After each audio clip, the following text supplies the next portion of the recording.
Assalamualaikum warahmatullahi wabarakatuh. My name is Bainur Abu Pasawiran from Bais 2A.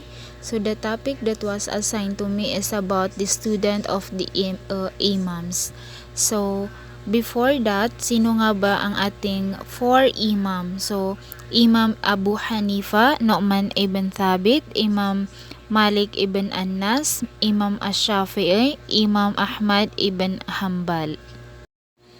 And now, ating alamin kung ano nga ba ang students of the imam. So, ang student of the imam ay tumutukoy sa mga estudyante o alagad na mga kilalang Muslim scholars na tinatawag na imam. So, ang mga imams ay ang leader o guro sa larangan ng Islam na kilala sa kanilang kaalaman at pag-unawa sa mga batas at prinsipyo ng relihiyon.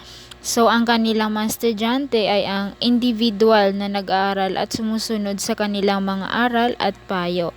So, because of the care ng ating mga dakilang imams sa pagbabala ng kanilang mga students away from blind imitation, never nilang tinanggi ng mga unang scholars ang tinuturo ng mga imams kapag dumating ang mga bagong hadith.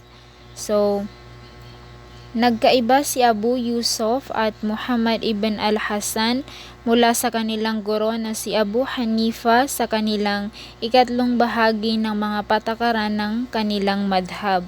Abu Yusuf and Muhammad ibn al-Hasan both rejected Abu Hanifa at nag-join sila ng ibang position of the other three imams.